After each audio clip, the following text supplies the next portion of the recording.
After 3 turbulent years with Shang Yuan, I was left emotionally scarred, so I chose to marry Su Jiyu, who had always been quietly by my side. 7 years into our marriage, Su Jiyu and I were blessed with a lovely daughter. To me, he and our child are the last rays of sunlight I managed to grasp before dusk, until I accidentally came across his diary from when he was 18. If possible, don't have children with someone you don't love, so that's why he never wanted children before. Turns out his heart belonged to someone else all along. Our love story was nothing but his long-planned scheme to get close to me. Even my child adores that woman just as much as he does. I made the resolute decision to move abroad, yet that day, I saw them standing hand in hand downstairs, him and our child. "Mom, when are you coming home? Honey, when will you be back?" I found a hidden compartment in Su Jiyu's study. I tried every password but couldn't get it open. My birthday, Tongtong's birthday, and our wedding anniversary. I couldn't help but chuckle at how secretive they were being about my birthday gift. Then came my birthday. While everyone was celebrating with fireworks by the sea, Tong Wn accidentally fell into the water. Su Jiyu was the first to rush over, diving into the sea to rescue her, his instinctive panic and reckless impulse. My smile faded as I was still expecting a pleasant surprise. Su Jiyu had fallen asleep. I padded barefoot to the study and tried the password again. This time, it worked. The password was Tong Wan's birthday. 1. The secret compartment held no delightful surprise, just a yellow diary, Su Jiyu's diary at 18. On the first page, the teenager's handwriting flowed with grace, each word whispering the bittersweet pangs of a secret crush. But the object of this unspoken affection was Tong Wn. I quietly closed it and secretly took the diary away. Throughout our 7 years of marriage, I always believed Su Jiyu loved me to the core. That's why he gave his all to heal the wounds left by my previous relationship. Now our daughter is 3 years old, and we're seen as the picture-perfect happy family that everyone in high society admires. It wasn't until I read this diary that I realized my happy life was as fragile as a sheet of paper, ready to tear at the slightest touch. I sat on the balcony all night. Only after daybreak did I go to coax Tang Tang out of bed, just like any other morning, while combing the little one's hair. Her round little face was filled with worry. "Will Auntie come today?" I patiently explained. "Auntie fell into the water yesterday and needs to rest today, so she can't take you to the aquarium. How about Mommy takes you instead?" The round little face in the mirror was clouded with disappointment. "No." I finished brushing her hair and was about to put on her pretty little dress. Tang Tang muttered under her breath, "Mom, let's not go to the beach for my birthday anymore." Before I could process what was happening, I heard her say unhappily, "It's because you wanted to go to the beach that Auntie's and my plans got ruined." My hand froze mid-air. Evening. Tong Wn is my stepsister, brought into the family by my stepmother. Initially, our relationship was quite distant. To make matters worse, she ended up dating my ex-boyfriend, Shang Yuan. On ordinary days, we were even more careful to keep our distance. That is, until Tang Tang was born, as a new mother. I was overwhelmed and still anxious about my career. She volunteered to take care of Tang Tang, allowing me to focus entirely on my painting. That's when our relationship truly grew close. No matter what Su Jiyu thought, Tong Wn was completely smitten with Shang Yuan, always remaining unaware. I suppressed my tangled emotions and composed my pale expression. She had just fallen into the water last night, so I planned to visit her at home. The moment I stepped into the Tong residence, I heard the housekeeper speaking in a strange tone. "Mr. Su has already arrived." I was wondering why the young lady didn't come with him. I thought Su Jiyu rushed out this morning to go to the office, but it turns out his first stop was to visit Tong Wn. I quietly made my way upstairs.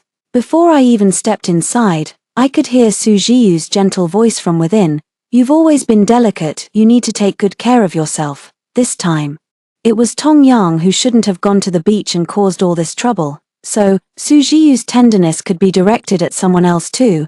I clenched my fingers tightly. Tong Wn replied gently, "It's not your fault, sister, I was just being careless." I turned and sat down in the living room to wait. Before long, my father arrived as well. The moment they saw me, the harsh accusations began. "A perfectly good birthday, and you just had to go celebrate it at the beach.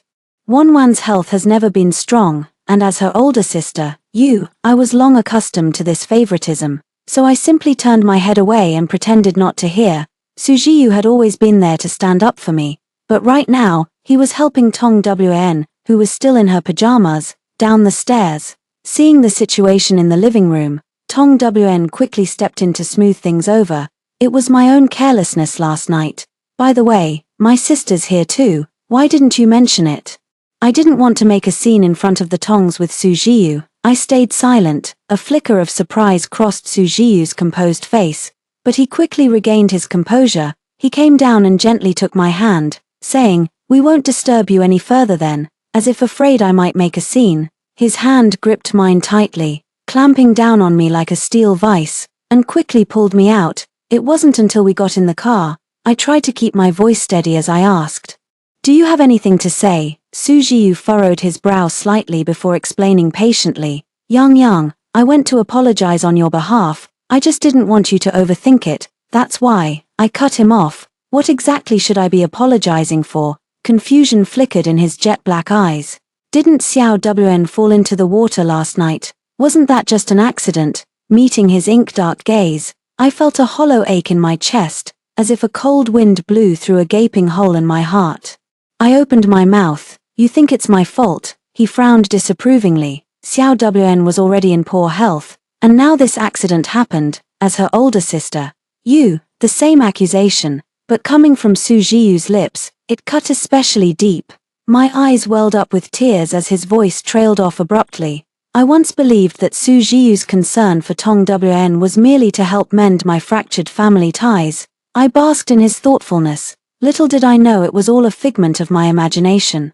The engine started, followed by a brief silence. Sujiyu's voice broke the quiet with an apology. "I'm sorry, I didn't consider your feelings." I turned away and rolled down the window. I let the wind dry the tears on my face. The journey home felt especially long. We walked in silence the whole way, but the moment I pushed the door open, I wiped away my tears and composed myself. Auntie was playing with Tang Tang and her toys. The moment she heard the door open, she beamed and dashed into Sujiyu's arms. "Daddy, I want to go to the aquarium." Sujiyu instinctively glanced at me. "How about Mommy and I take you?" Tang Tang turned her head away. "I don't want Mommy to go," looking at her round little head. I couldn't help but feel a pang of sadness. "It's okay, I just wish I'd spent more time with Tang Tang." I softened my voice. "How about Mommy stays home and makes your favorite food?" The little figure finally stirred, turning dark, glistening eyes toward me. "Okay, Tang Tang wants to eat the sweet and sour pork ribs that Mom makes." My heart warmed a little at that, until the two of them, one big and one small, had left. I let go of the strength I had been forcing myself to muster, lifted my unsteady feet, and stumbled back to my room before collapsing onto the bed. If it were Tong Yang at 22, I froze for a moment. She would have resolutely filed for divorce the moment she laid eyes on that diary. She would rather shatter like jade than remain intact as a tile. But Tong Yang, at 32, was a coward. She had been steeped in the lukewarm waters of contentment for 7 years, her pride long since dissolved. It was just a diary from when she was 18. Who hasn't had a crush in their youth? It should have been left behind long ago. I quietly opened the diary again and began to read. I'd rather not have children at all than end up with someone I don't truly love. Reading those words left me in tears. Sujiyu had always said he didn't want children, claiming he didn't want me to suffer through childbirth. I never once doubted his sincerity. It was after a careless drunken night that I found out I was pregnant. He initially tried to convince me to get an abortion. I insisted on keeping the baby, and that's how we got our little Tang Tang. I fell into a deep sleep with tear stains still on my face. In my dream, I met 22-year-old Sujiyu. I had just run away from home after an argument over my father's favoritism. He stood as silent as the shadow of a great tree, quietly holding an umbrella over me. "You are not unloved. I've always been here for you." I was sobbing my heart out in the rain, terrified that someone might see me. He stood shielding me, his back soaked by the rain while his umbrella kept me completely dry. When I woke again, I realized how late it had gotten. I scrambled out of bed. I still hadn't made the sweet and sour pork Tang Tang had been craving. Fighting off dizziness, I waved away the housekeeper's help and managed to prepare a full table of dishes. But as night fell, neither the father nor his daughter had returned. My eyes kept drifting toward the front door. The doorway remained empty. The nanny gently suggested, "Madam, perhaps the young lady and the others have already eaten out. Would you like to have your meal first?" I was somewhat dazed.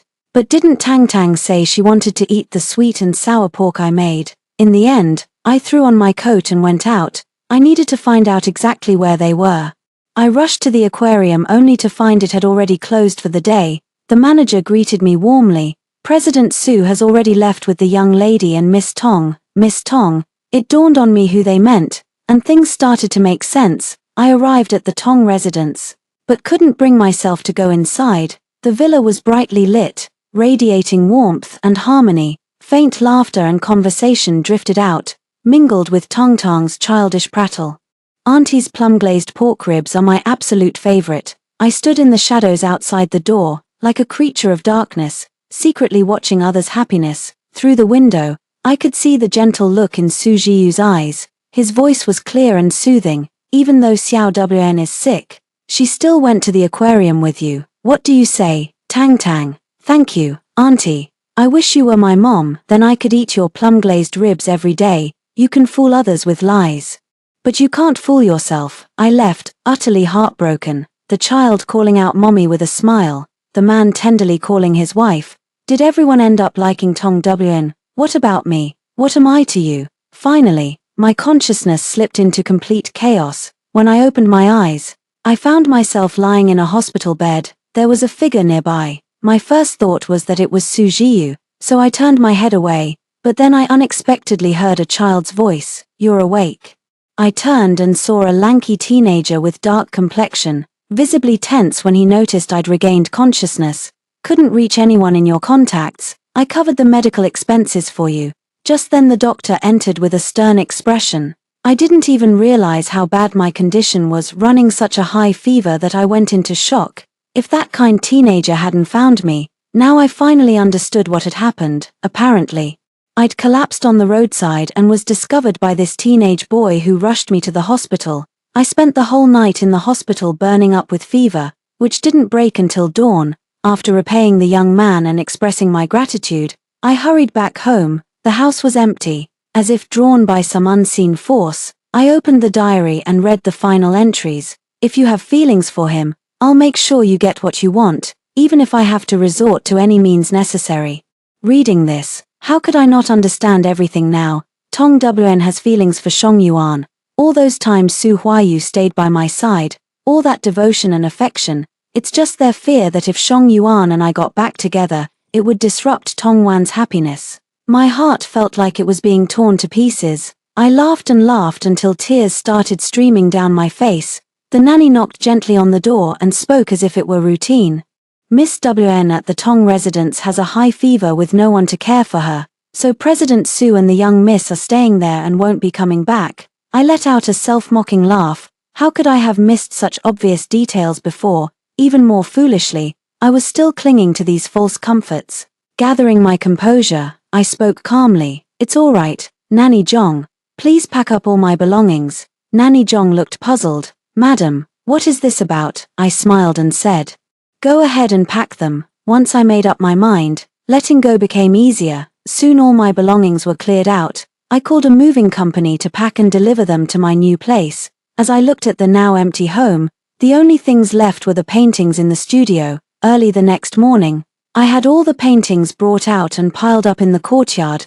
Portraits made up the bulk of them. My gaze fell upon the heap of paintings on the ground, Su Zhiyu's tender eyes, Tong Tong's radiant smile, so many moments that had once witnessed my happiness. I had someone help me pile the paintings in the courtyard and set them ablaze. Flames shot up instantly, engulfing the scrolls. Just as the fire was raging at its peak, Su Zhiyu returned with Tang Tang. He stared at the burning painting with a furrowed brow. "What's this tantrum about?" Only when the flames had completely consumed the familiar profile in the painting did I finally lift my gaze to Su Zhiyu. "Su Zhiyu, let's get a divorce." Su Zhiyu's expression darkened, as if he had sensed something. "You read my diary." I pulled out the diary, laughed, and slammed it right into his face. "Yeah, you like her. What's that got to do with me? Why drag me into this? All those calculated approaches, those deliberate acts of kindness." The heavy diary slapped Su Zhiyu's face bright red. Seeing this,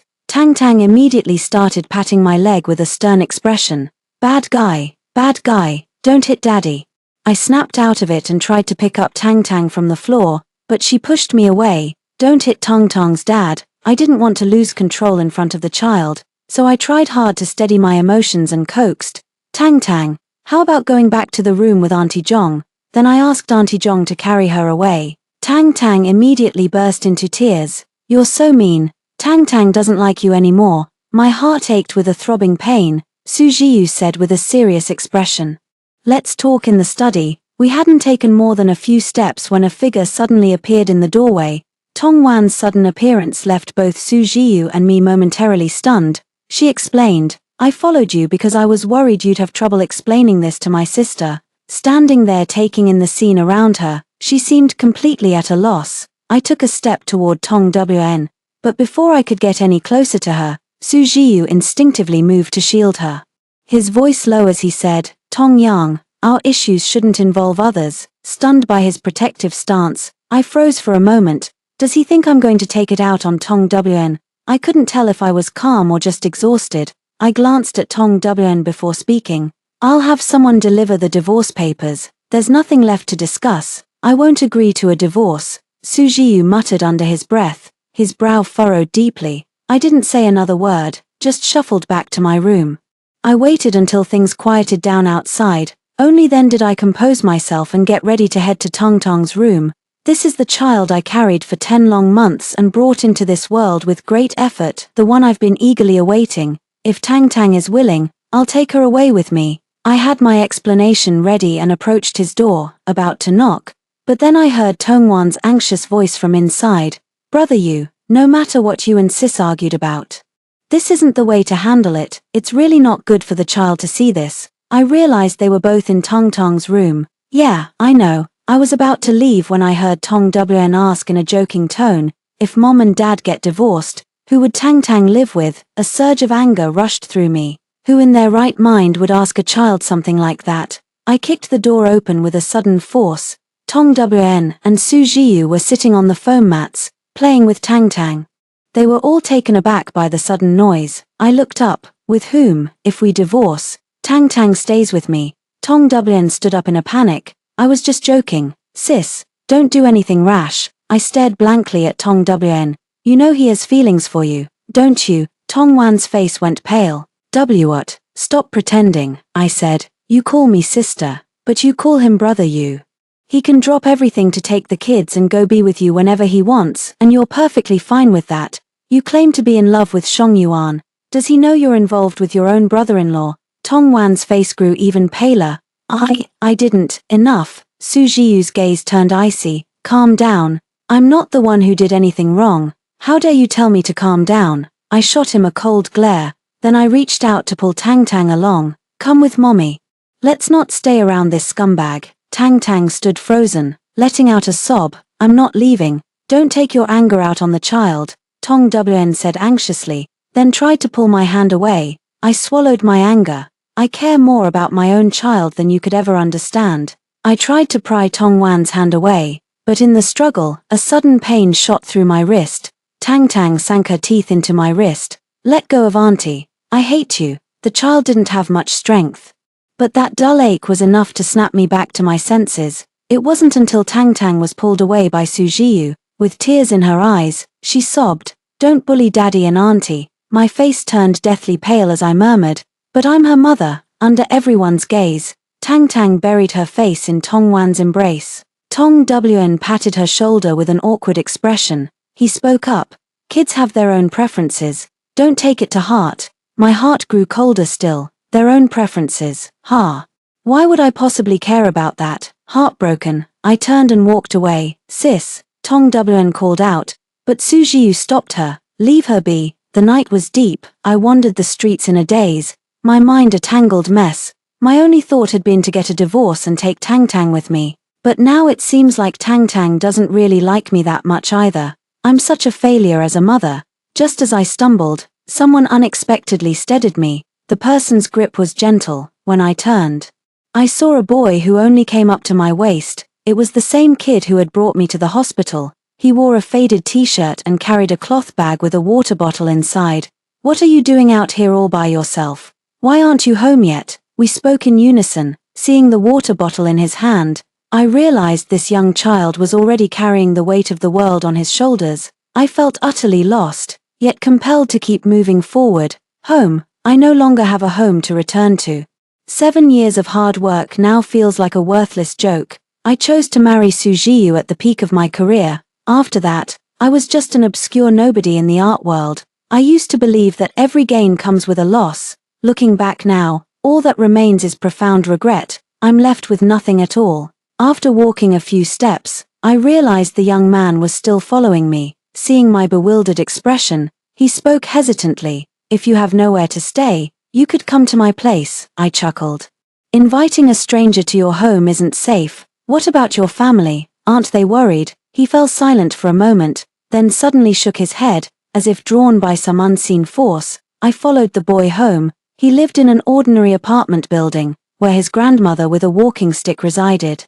The old man's eyesight was poor, but upon hearing the boy's purpose for visiting, he warmly welcomed him. There's still a room available. Come, sleep here, it's quite clean. Just before settling down to sleep, he noticed a faded photograph on the bedside table. It showed a gentle-looking woman smiling as she held a child in her arms. The child's eyes held the same expression as the young man's, and I realized this woman must be his mother. There was a resemblance in our smiles, hers and mine. Noticing the absence of any other middle-aged woman's belongings in the room, I fell silent. I slept peacefully through the night. At daybreak, I quietly got out of bed and left some money for the family. Downstairs, a group of children saw me coming out of the house. They burst out laughing. Why are you coming out of that little bastard's house? You must have been scammed. It took me a while to realize they were mocking the young boy. I put on a stern face and said, if you kids keep making false accusations and hurling insults, the police will come for you. The group of children scattered in an instant. I sensed someone above withdraw their gaze and let out a sigh. I then asked a local friend to keep an eye on the child for me. I must have had a good night's sleep. Feeling re-energized, I drafted a prenuptial agreement with my lawyer and had it delivered. Meanwhile, I completed the procedures for going abroad. As soon as the divorce agreement is signed, I'll head overseas to study art. Before I knew it, 2 or 3 weeks had flown by. Neither side would agree. Left with no other choice, I reluctantly agreed to meet with Sujiyu at the cafe. Little Tang Tang was sitting right beside him. After 2 weeks apart, I found myself gazing at Tang Tang a little longer, but she turned her head away in a huff, refusing to meet my eyes. Sujiyu thoughtfully slid the coffee toward me, his handsome face clouded with a hint of gloom. Is divorce really necessary? Tang Tang is only 3 years old. Besides, you were never close with the Tong family to begin with. How would you manage on your own after the divorce? I replied calmly. Then give me a larger share of the assets. Sujiyu's expression shifted, but he continued trying to persuade me. Wouldn't it be better if we just went back to how things were before? Looking at the indifferent person before me, my heart sank with disappointment. I felt like I had never truly understood him. You only approached me because of Tong Wn, didn't you? After a moment of silence, he tacitly admitted it. Even though I'd known the answer all along, my heart still ached at this moment. I sneered, so you want me to just swallow my pain and pretend everything's fine? There's no chance of me getting back with Shang Yuan. You don't need to keep holding my life hostage. Tong Yang, Sujiyu said calmly, you've always been the lady of the Su household. That hasn't changed. Besides, Tong Wn and Shang Yuan have a harmonious relationship now, and I've never crossed any lines with her. As long as you don't pursue divorce, I'll keep my distance from Tong Wn. Hearing this, everything finally clicked for me. If I insisted on divorce, word would inevitably get out. It wouldn't be good for your relationship with Tong Wn either. So in the end, you're doing this for Tong Wn. Such unwavering devotion is truly beyond my comprehension. I could no longer remain seated and stood up. Spare me your disgusting cost-benefit analysis. If you refuse to sign, we'll settle this in court. I turned to leave, but a single sentence stopped me in my tracks. What about Tang Tang? Sujiyu knows exactly how to push my buttons. Tang Tang refused to look at me, still turning her head away in a huff. I chuckled softly. You're her biological father, you'd never treat her poorly. Perhaps it was because I stood my ground. When Sujiyu saw that tough tactics weren't working, He switched to playing the sympathy card. Not only did he bring Tang Tang to my other residence every single day, countless gifts and bouquets kept pouring in relentlessly, yet all of this came precisely when I cared about it the least. Even Tong Wn came to try and talk me around, but I refused to see her. The longer I stayed entangled in this situation, the more it drained my spirit. I resolved to change my surroundings and get some fresh air as soon as possible. After handing everything over to my lawyer to handle the divorce proceedings on my behalf, I immediately headed to the airport. The moment I pushed open the door to the VIP lounge, two pairs of eyes, one big, one small, turned to look at me. "Mommy," Tang Tang called out. Su Jiu stood with a straight back, his tone softening as he said, Yang, come back." He deliberately had Tang Tang stop me. Tang Tang wrapped her arms around my leg and pleaded pitifully, "Mommy." Tang Tang is sorry, her sparkling, dewy eyes looked utterly adorable, but my mind drifted back to that night, the bite she gave me. Maybe the child didn't know any better. I shouldn't make such a big deal out of it, but right now, I can faintly feel that bite mark throbbing with pain. In the end, I still didn't manage to leave. But it wasn't because of Tang Tang. Instead, the friend who was helping me look after the boy told me something had happened to his grandmother. By the time I rushed over, his grandmother had already been covered with a white cloth. Perhaps it was due to old age, her body could no longer withstand the illness, and she passed away quietly in her sleep. The young man was named Chen Mingyuan. I learned that his father had passed away early, his mother had run off, and he was raised solely by his grandmother. Apart from the house his father left behind, the young man had nothing else to his name. I helped him arrange the funeral. He had been unusually quiet all along. It was only at Grandma's funeral that he whispered something to me. Su Jiu was also there with Tang Tang, keeping me company from a short distance away. He couldn't understand why I would take such responsibility for a complete stranger, a young boy I'd never even met. I didn't offer any explanation either. On the small earthen slope, Tang Tang disliked the dusty surroundings and kept refusing to set foot on the ground. When is mommy leaving? She kept urging me over and over. The young man beside me knelt on the ground and spoke to me in a low voice. "Auntie, you should go, you've already done so much for me." Ignoring the persistent urging behind me, I asked him, "Will you come with me?" He looked up, his dark eyes flickering with uncertainty. I'm not a good person, let's just forget it." I gently touched his stiffened head, my voice firm. "I know you're a good kid. Would you like to come with me?" After a moment of silence, the boy finally nodded. His eyes filled with hope. I helped him to his feet. Seeing me stir, Su Jiu stepped forward with a slight frown. "Let's go home now," I replied coldly. "That's not my home." Tang Tang also seemed displeased when she saw me holding onto that boy. "Yucky, let go, mommy, it's covered in germs." The boy wasn't actually dirty, just had a deep tan. I looked sternly at Tang Tang and asked, "Who taught you to say things like that?" Hearing the sharp tone in my voice, her eyes welled up with tears before she burst into loud sobs. The young man behind me seemed at a loss. I grabbed his shoulders and declared, "From now on he'll take my surname Tong. His name is Tong Mingyuan." Su Jiu frowned in disapproval. But I ignored them all and directly pulled Tong Mingyuan away. Su Jiu's voice came from behind me. "You're free to do whatever you want, but tomorrow is Tong Tong's birthday, so you should come back." I stopped in my tracks, thought for a moment, and ultimately said nothing. After returning home, Tong Mingyuan still seemed ill at ease, sitting stiffly on the sofa. It wasn't until I took him to the bathroom and showed him how to use the shower and where to sleep that he began to settle in.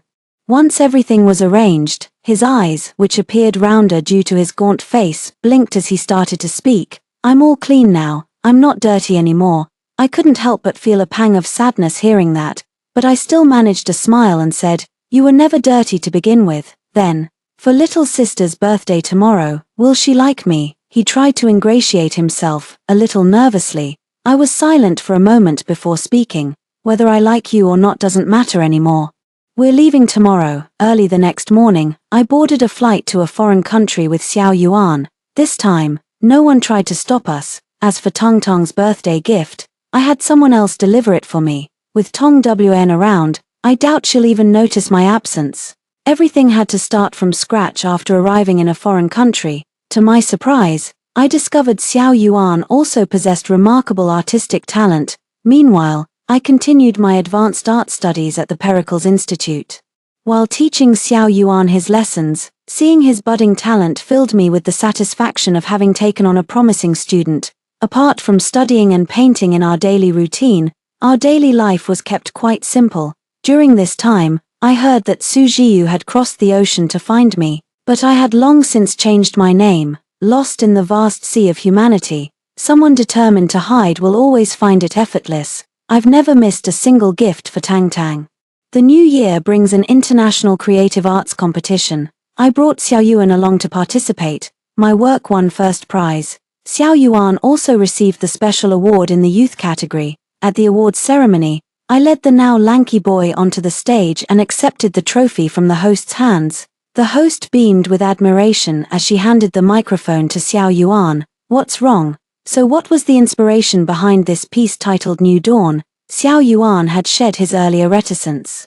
Now carrying himself with quiet composure, after being adopted by my mother, my life began anew, just like this rising sun. The audience erupted in thunderous applause. Tears welled up in the corners of my eyes. I used to seek salvation from others, never imagining I could one day become a shelter from life's storms. During the interview, I suddenly spotted a familiar figure in the distance. The moment the interview ended, I grabbed Xiao Yuan's hand and hurried off the stage.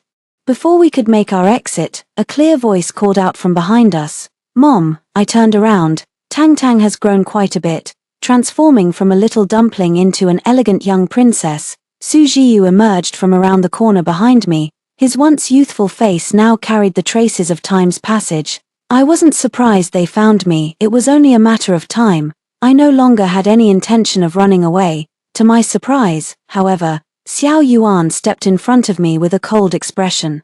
What business do you have with my mother? Tang Tang snapped furiously. You're just adopted. Stop calling her that, she's my mother. Xiao Yuan had heard about my past. Seeing my silence, he spoke up. You were the one who abandoned mother first. Now she doesn't need you either. Tang Tang's eyes welled up with tears as she looked at me urgently for confirmation. Mom, that's not true at all, is it? Su Zhiyu's eyes darkened with complex emotions as he stepped forward. After all this time, you still refuse to forgive us. My divorce proceedings with Su Zhiyu have been dragging on for so long without resolution. I said calmly, I've found my new beginning. Su Zhiyu, it's time for you to let go too. All these years, whether immersed in my art or finding solace in Xiao Yuan's company, those past memories now feel distant and remote. They no longer have the power to stir my heartstrings. With tears streaming down her face like rain-soaked pear blossoms, Tang Tang stepped forward and grasped my hand. No matter how wonderful Auntie is, she could never replace my mother. I was too immature back then. Mom, I was wrong. Can you be my mom and only mine again? I don't want any brother. I couldn't bring myself to refuse her. With a sigh, I took out a tissue and wiped her tears. I'll always be your mom. Hope flickered in her eyes, and she shot Xiao Yuan a triumphant glance. Can you come home with Dad and me, Mom? I let go of her hand and shook my head. You're too young to understand. Some things can't go back to how they were. I'll come back to see you for your birthday. After comforting her with a few words, I turned away. Let's go, Xiao Yuan. Time to head home. We walked side by side toward the exit. Our silhouettes stretched long and thin against the backlight. Su Zhiyu's voice was hoarse. Yang, Tang Tang and I have been waiting for you to come home. You once said that family should always be forgiven, even when they make mistakes. Isn't that right? Wrong. Even the ever-resolute Su Zhiyu would think he was at fault. I found this both absurd and somewhat amusing. It's just that, I took a few steps toward Su Zhiyu. Xiao Yuan, standing nearby, suddenly grew tense, as if afraid I wouldn't come back once I left. I patted his hand reassuringly. Family, then where were you all this time? I said, my voice calm. When I collapsed outside with a high fever and you were taking care of someone else, did it ever cross your mind that we're family? When I waited for you until the food went cold, didn't you ever think about us being a family? My voice softened, only audible to Su Zhiyu standing before me. When you refused to let me have your child back then, did you ever consider what it means to be a family? That diary created an irreparable rift. After reading the diary, reconciliation is no longer an option for me. Had he still held out hope before, I didn't look closely enough. His face went completely pale upon hearing those words. His voice tightened. I let out a light laugh. Admit it, Su Jiyu. You're nothing but a coward. Know when to let go, or you'll only earn my contempt. I turned and walked forward with Xiao Yuan, not looking back again. The sun was shining brightly outside. A warm, gentle breeze blew past. Xiao Yuan looked at me with concern. I let out a light laugh, feeling as if a huge weight had been lifted from my chest. Come on, we won a medal today. Let's treat ourselves to a nice meal. During the meal, Xiao Yuan seemed a bit distracted, and I noticed it too. Two furtive figures lurked in the distance. They tried to keep a low profile. But their privileged upbringing betrayed them. No matter how discreet they tried to be, they still stood out to others. Watching Xiao Yuan push his food around the plate, I let out a sigh. What's wrong? Is the seafood here not to your liking? Xiao Yuan understood me well. He shook his head and asked the question directly. You're really not going back with them? I smiled and ruffled the hair falling over his forehead. Silly child, I'm your mother. Where I go, you go. As for them, one is my flesh and blood, the other is just a stranger. It seemed like they heard my voice. The sound of a shattering bowl came from nearby. A manager rushed over to handle the situation immediately. A flustered, muffled voice came through. It's fine, really. I wiped my hands clean. If you're not comfortable eating here, we can go somewhere else. It's been so long since I've been to a high-end restaurant that even I feel a bit out of place. Xiao Yuan nodded with a smile. We decided to just blend into the food street, buying and eating fried skewers as we walked. This actually felt more relaxed. I chuckled. Guess we're just not cut out for the high life. Xiao Yuan shook his head and refuted with great seriousness. You deserve to live a life of ease. As they walked along the bustling street, two people were closely tailing them through the crowd. They kept getting jostled by one person after another, being bumped into and pushed aside. I saw it but didn't intervene. I just wanted to show him this way how different our lifestyles have become. I'm not the person they used to know either. Just coming home, it seemed the two of them still hadn't given up. I just sighed and then entered the apartment. The security here is excellent, so there's no need to worry about letting strangers in. Until the moon rose above the treetops, to my surprise, two elongated figures were waiting downstairs. I shook my head but still opened the door to head out. Just as I opened it, Xiao Yuan pushed his door open too. Where are you going? Mom, I'll come with you. I gave a helpless smile and followed him downstairs. Noticing my arrival, Su Jiyu's weary face instantly lit up with energy. Tong Tong's eyes also brightened. Mom, I can eat street-side skewers too, and I love the shops you visited. Does that mean I passed the test now? I sighed. There is no test. Besides, it's dangerous to be out on the streets late at night with a child. No matter what, I hope you'll take responsibility. Su Jiyu's face paled slightly. Then he gave a quick nod and spoke with concise clarity. All right. Tang Tang looked puzzled. Dad, didn't you say this was just Mom's test? That she'd come home once we passed? No answer came through the night breeze. Xiao Yuan suddenly spoke with sympathy. If you truly want what's best for Mom, go home and stop making her worry. She has to get up early tomorrow, and now she's wasting her energy dealing with you in the middle of the night. Hearing Xiao Yuan's voice, Tang Tang suddenly became agitated. It's because of you that Mom refuses to come home with us. This is all your fault. She rushed over and shoved Xiao Yuan, staggering from the push. I hurried to his side. Are you okay? He shook his head with quiet understanding. I fixed her with a stern gaze. Su Tang, where are your manners? Is this how I raised you? Her eyes held stubborn defiance. If I treat him well, will you come back then? After a moment of composed silence, I finally spoke. I will always be your mother. That will never change. Everyone has their own preferences. But Xiao Yuan is just as much my child. I expect you to treat him with respect. Seeing the confusion in Tong Tong's eyes, I gave up trying to reason with her and the man standing before us. I could only take Xiao Yuan by the hand and turn toward home. To avoid unnecessary trouble, I ended up moving away with Xiao Yuan. It wasn't long before we heard that Su Jiyu had brought Su Tang back to China. Xiao Yuan and I spent 4 years furthering our studies in the United States. In the end, we chose to return home. One's hometown is always the deepest emotional anchor, but unlike when I left in obscurity, I've now made a name for myself in the art world. I'm frequently invited to give lectures at various universities. Xiao Yuan also showed his talent.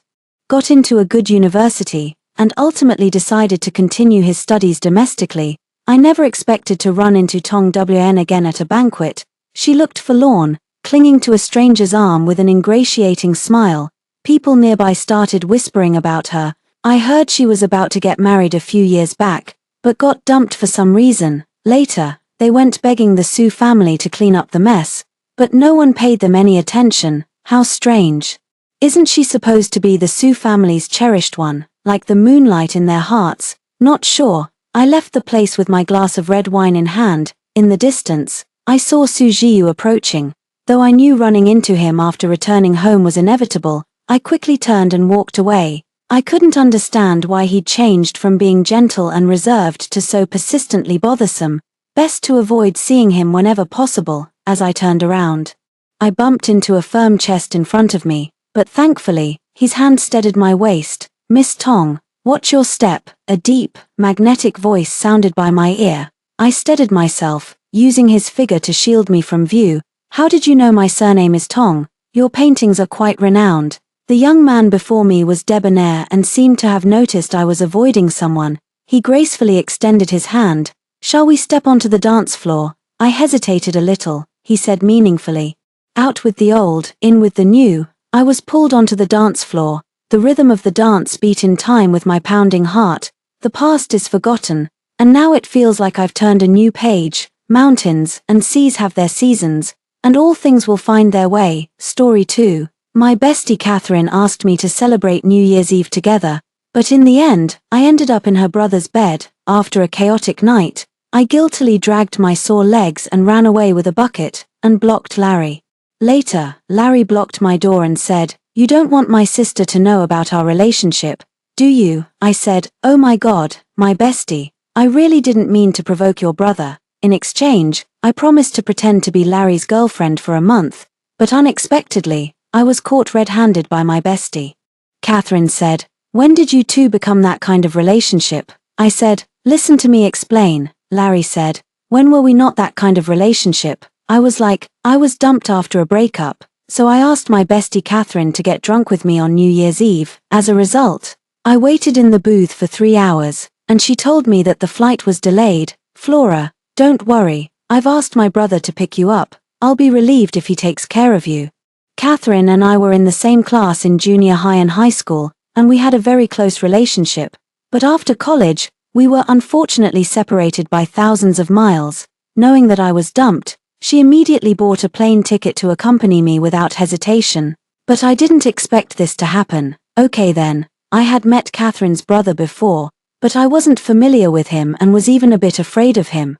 Because her brother was the kind of standard child of someone else's family. When Catherine and I were crying over junior high school math, her brother had already been recommended to a top national university. On the few occasions we met, he always looked cold and aloof, and even Catherine, the little devil, didn't dare to be presumptuous in front of her brother. So, when I opened my eyes and found that I was sleeping in the same bed as Larry, my world collapsed. Awake. A slightly hoarse male voice came. I stiffly turned my head. Although I was already mentally prepared, my heart still skipped a beat. His eyes were deep and his features were three-dimensional. The skin of this grown man didn't have the slightest flaw, and some messy black hair hung down. It was a suffocating beauty, especially at such a close distance. Our eyes met, and suddenly a scene flashed back in my mind. Last night, I drank too much. When Larry found me, I only had half of my sanity left.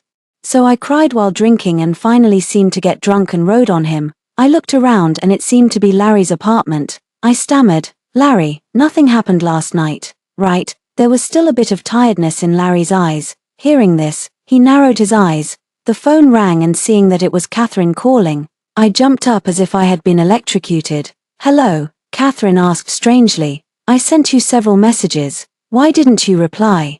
"I've already got off the plane and I'm on my way to your school. Which building is your dormitory?" I was like, "Probably, your brother's building." I didn't dare to say this even if I was beaten to death. I was extremely guilty and said, "I overslept and didn't hear it. I live in room 201, building 6.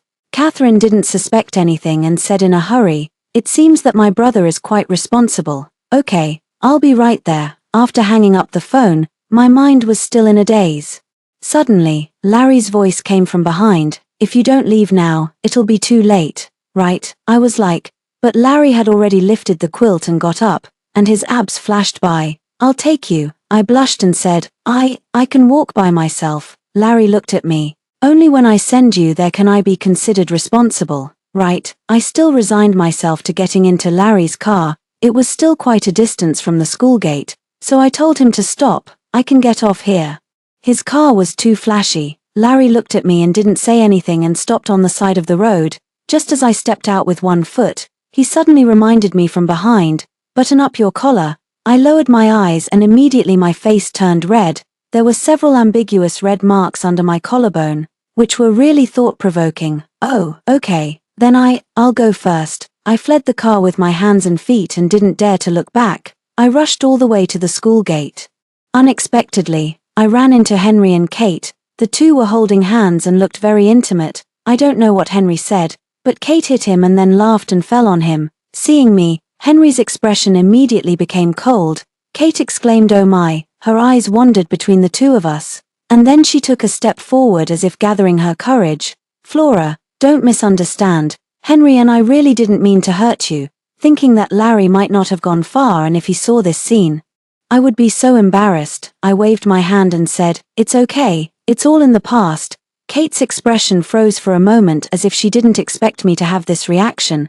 Henry frowned and looked behind me and then said coldly, "Flora, even if we broke up, you don't have to do this kind of thing, right? You'll only make me look down on you." "What did I do? Why do you look down on me?" I didn't want to be the center of attention here, so I turned around and left. As a result, just after turning a corner, I suddenly felt a sharp pain in my lower abdomen. I grimaced and slowly squatted down while holding onto the corner of the wall. It hurt so much. No wonder I went crazy yesterday, a woman controlled by hormones all her life. Suddenly, my phone vibrated. It was a message from Larry. "I ordered you some hangover soup. It'll be here soon." I don't remember when I added him. At first, when Catherine had something and didn't dare to tell her parents. She always asked her brother for help and I also added him by the way. But now looking at this name, it was completely different. I tremblingly blocked him. After finally getting over that pain, I quickly got up and walked to the dormitory. Just after I finished packing, Catherine's call came. "Flora, I'm downstairs in your dormitory." In this situation, I actually didn't dare to face Catherine, but since she was here, I could only bite the bullet and go downstairs. As soon as she saw me, Catherine exclaimed, "Damn, why do you look so weak? What the hell did you do yesterday?" I was like, she said indignantly, "Just a breakup. Is it necessary?" It seemed that she didn't know anything. I secretly breathed a sigh of relief. Unexpectedly, she took out her phone the next second. "Wait for me to call my brother. I have to ask him how he took care of you." My legs went weak and I quickly grabbed her hand. "No, he's fine. It has nothing to do with him. I'm just about to have my period." Catherine was skeptical. "Really? Fake?" But did I dare to say so? I covered my lower abdomen and said, Yes. Catherine curled her lips and said, "He's never even had a girlfriend. How could he take care of you?" If I hadn't really been unable to make it in time, I wouldn't have asked him. I was a bit skeptical. No, Larry never had a girlfriend. Then why was he so? Last night, Flora, why is your face so red?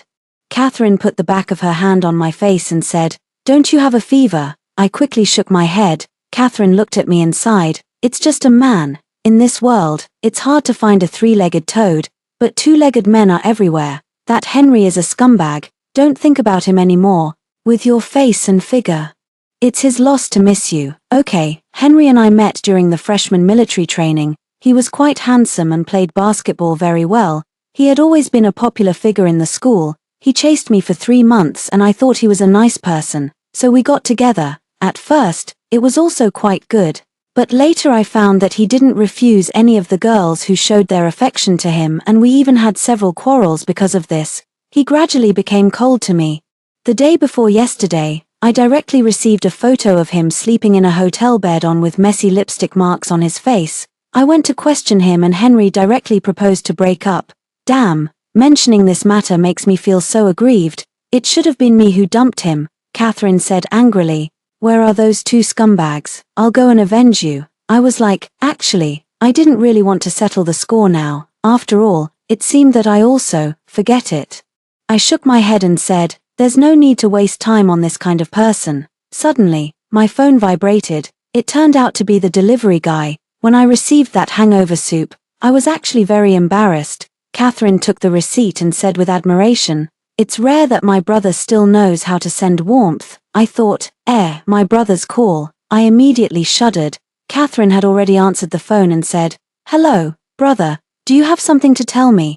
I don't know what was said on the other side. The next second, she looked at me strangely and handed me the phone. "Flora, my brother is looking for you." My eyes went dark, but I still bit the bullet and took the phone. "Hello, I can't find my watch. See if it's in your bag." I was like, I quickly searched my bag in a hurry and sure enough, I felt a cold and hard watch. The star and moon pattern on it shone brightly, just like its price. Catherine was even more surprised and said, "Flora, why is my brother's watch in your bag?" My mind was in a mess and I only vaguely remembered that last night I pressed Larry's hand and deliberately played tricks and complained that his watch was hurting my leg. Looking at Catherine's blank eyes, I was extremely anxious and thought, "Quick, say something." Larry spoke first and said, "Yesterday I took off my watch and put it on the bar table and forgot to take it. I guess she didn't look carefully after getting drunk and took it away together."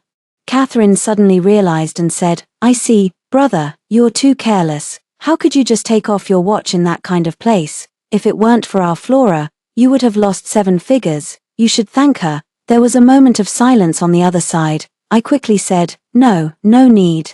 Thinking about why Larry took off his watch, I immediately blushed. After a moment, there seemed to be a chuckle on the other side. "I really should thank her. Flora, when are you free?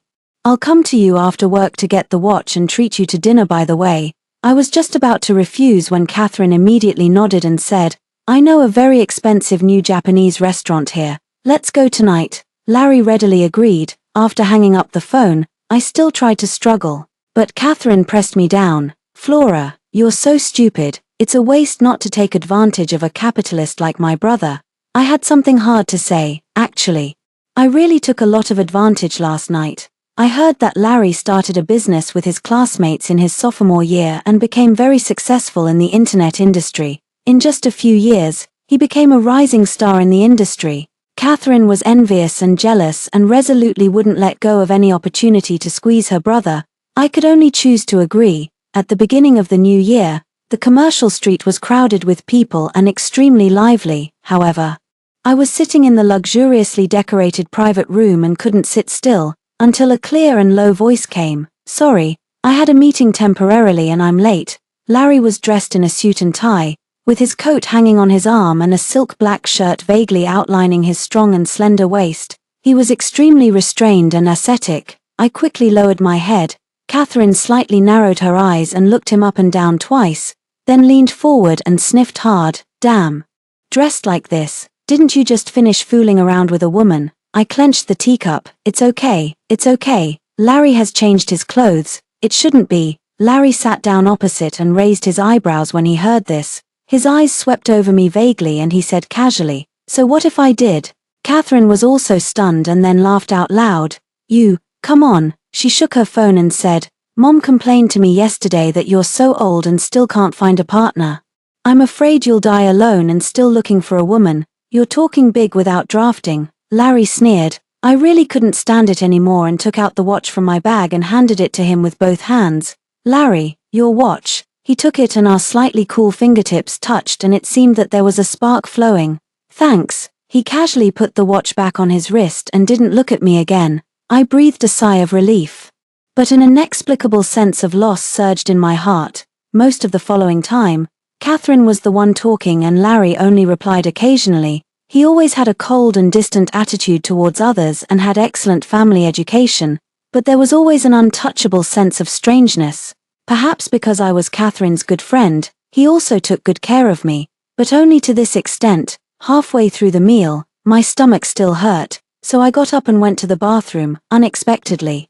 After coming out of the bathroom, I bumped right into Larry, who was out in the corridor making a phone call. I nodded at him, intending to walk around him and go back to the private room, but the next second, he hung up the phone, not feeling well. I was stunned. Larry stared at me and repeated the question. You don't look so good, what's wrong? I shook my head. No, I'm fine. He paused. Last night, I widened my eyes in alarm, like a cat whose tail has been stepped on. But then he changed the topic, his eyes dim. It's just a breakup. Do you really like him that much? I stammered. Not exactly. Henry was my first love. I thought I could have a nice relationship in college, but who knew I'd run into such a playboy scumbag? It wasn't like I was deeply in love and couldn't live without him. After all, we'd only been together for a little over a month, but the feeling of being toyed with, of his hot and cold attitude, was really awful. Especially when he cheated on me. It was such a humiliation. I always felt inexplicably nervous around Larry, and it was even worse now. Larry, if there's nothing else, can I go back in? Larry raised an eyebrow. Why are you so nervous? I wasn't nervous. Larry glanced at the direction of the private room and said casually, You don't want my sister to know about us, do you? I was like, something about that statement didn't sound right, but I couldn't deny it. My heart skipped a beat. I really didn't mean to. I was just drunk and impulsive. Larry was tall. The ceiling light in the corridor cast a soft glow around him. His eyes were unfathomable, not giving away a single clue. But that seemed like just a momentary illusion. I know, he interrupted me impatiently, his voice indifferent. I just need a small favor from you. Finally, he looked at me. Pretend to be my girlfriend for a month. I thought I'd misheard. What? Larry looked calm and concise. You know my family has been pushing me to get married. True. Speaking of this, I couldn't help but feel a bit sorry for Larry. Larry's parents had been in love for years and had always hoped he could get married early and live a happy life. But things didn't go as planned. With his good looks and long legs, he had never brought a proper girlfriend home. His parents had even suspected that he might have issues with his sexual orientation. Later, Catherine vigorously vouched for her brother. She insisted that he had a crush on a girl, but the girl wasn't interested in him, so he was lovesick, actually. Everyone was skeptical about this. With Larry's conditions, why would he be secretly in love? With that face, he could have any relationship he wanted, but with no other explanation, they chose to believe it. I'd been curious, but Catherine didn't know either. He has a hair tie of a girl's in his wallet. The kind that costs 3 yuan for 50 on Pinduoduo. I have no idea what's going on. Apparently, this year, Larry's mom had given the order and arranged several blind dates. Waiting for him to go home and meet them one by one. Your parents know me. How can we pretend? Larry was relaxed. Just send a few photos of our backs. They won't need to see our faces. I was speechless. He tilted his head, as if examining my face. After a moment, he said in a low voice, They haven't seen you for a long time. You've become much prettier. They won't recognize you. My heart skipped a beat, and somehow, I nodded. Okay then. Larry seemed satisfied with my answer. The corners of his thin lips curled up slightly. Then take me out of the blacklist first. Catherine stayed with me for a day and then left. There was no other way. The final exams were coming up. I started to study hard for the exams, spending every day in the library. Once, I ran into Henry and Kate. They were almost treating the library like a hotel. I had no other thought than wanting to throw a bed at them right there. Although Larry asked me to be his pretend girlfriend for a month. He hardly contacted me after that day. After the last exam, I let out a long sigh and started packing to go home. Unexpectedly, I received a message from Larry. I'm at the gate of your school. Aren't you finishing your last exam today? I'll take you to the high-speed rail station. I belatedly realized that I'd posted my high-speed rail ticket in my moments just now. I wanted to cry but had no tears. No way. Was he that idle? He even remembered such a trivial thing. I was about to refuse. But Larry's next sentence convinced me. Having a girlfriend but no couple photos doesn't seem right. Does it? You have a point. Half an hour later, I dragged my suitcase and got into Larry's car again. The atmosphere was weird, and Larry was the first to break the silence. How did the exams go? I quickly replied. Not bad. I might even get a scholarship. Larry glanced at me through the mirror. Are you short of money? I shook my head. It's always good to earn some pocket money. Larry nodded and didn't ask further. When we arrived at the high-speed rail station, I secretly breathed a sigh of relief. Just as I was about to get out of the car, Larry suddenly grabbed my hand. Wait, let's take a photo. I understood. To show your parents. Right, okay, just a sec. I took off the pink crystal bead bracelet that Catherine gave me and intertwined my fingers with his. Larry was stunned. I felt a bit strange and nervous. What's wrong? Is this not appropriate? Should we change it? That's how couples in those official announcements take photos in the car. No need. Larry tightened his grip on my hand and took out his phone to take a picture. He stared at the photo for a few seconds and said, "It's good." After he let go, I secretly curled my fingertips. His hands had distinct knuckles, and they were very warm. There was a bit of sweat on his palm. Just holding hands. Why was I so nervous? I suppressed my fluttering emotions and said goodbye to him. "I'll go first then." Larry nodded. "Have a safe trip. Remember to let me know when you arrive." It was already night when I got home. Just as I reached downstairs, I heard fierce quarreling. I hesitated for a moment and then went upstairs. Just as I was about to knock on the door was opened from the inside, and a glass flew out at the same time. "Get out." I instinctively dodged, but my forehead still got grazed. My dad, who walked out next, gave me a cold look and then left without hesitation. I looked inside.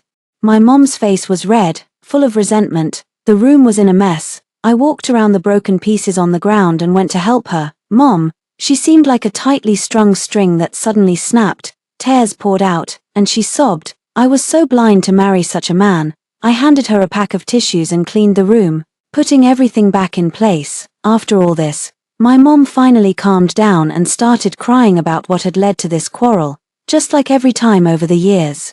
Two completely different people together was torture for both. She cried herself to sleep, and I finally had time to take out my phone. There were several missed calls from Larry. I was hesitating whether to call back when he called again. I ran to the balcony to answer the phone and lowered my voice. "Hello?" Larry seemed to breathe a sigh of relief, with a hint of reproach. "I told you to message me when you got home.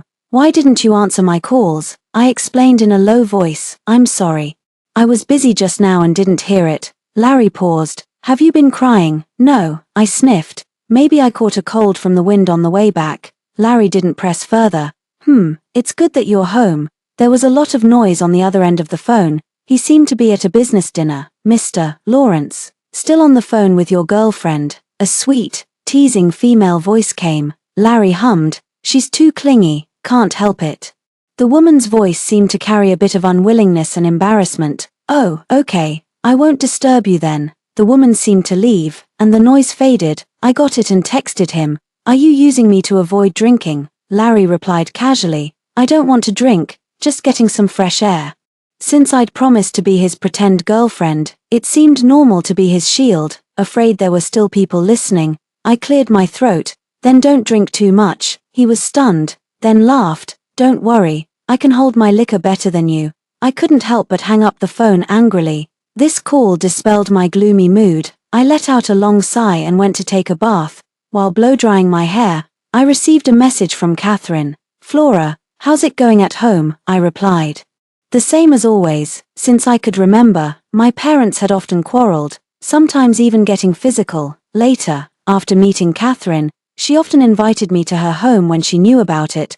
"Forget it, you're in college now, you should have your own life. There's no need to bear their pain." Catherine took a while to type, then changed the topic. "By the way, I just heard huge news. My brother has a girlfriend. Holy crap, with his straight guy personality. Can he even handle a relationship?" Actually, I wasn't so sure either. With his looks, he could find anyone to cooperate with. Why me? My acting skills were subpar, and I knew his family. With your brother's conditions, it should be easy for him to date someone. Catherine was dismissive. "I don't believe it. When he comes back for the new year, I have to see what's really going on." Afraid of giving myself away if we kept talking, I asked about her final exams. "Sure enough," Catherine wailed. "I'm doomed. I can't rely on my brother to help me cram like before. Studying one course a day was so hard." After that day, my dad came back on New Year's Eve morning. He wanted to divorce my mom. The two of them started fighting again, attacking each other with the nastiest words. "I've had enough of you. If it weren't for Flora, I'd have left long ago. You just want to be with that slut. Don't think I don't know you've been hooking up. You're shameless. I must have done something evil in my past life to end up with you." My mom cursed and raised her hand to slap my dad. My dad pushed her to the ground. "Enough. Who can live with a shrew like you? I've already drafted the divorce agreement. Just sign it. I rushed forward to help my mom. My dad pointed at me. Also, Flora will stay with you. She's an adult now. I won't pay a cent for child support. My mom's eyes immediately turned red. She shook off my hand and screeched.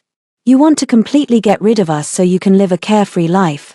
Dream on. She has your surname. She's your daughter. Who else would she stay with? Don't try to push her to me. Half an hour later, the police finally ended this farce. When we came out of the police station's mediation room, it was already evening. My parents went their separate ways. I blew on my frozen hands and said calmly, "Don't worry, I'm an adult. I can live a good life on my own. I won't be a burden to you." After that, I booked a flight back to school. It was almost New Year's. The airport was decorated with festive elements, bustling with people. I sat in the waiting hall, aimlessly scrolling through moments. When I scrolled to Catherine's post, I paused. In the bright and spacious kitchen, Larry's parents were making dumplings. Catherine pinched a piece of crispy fried meat and had thick red envelopes in her pocket. The caption read, "The gambler never loses." I gave it a like. Catherine immediately sent me a red envelope. "Catherine, quick, take it. This is the money I won. I bet with my parents that my brother's girlfriend is fake."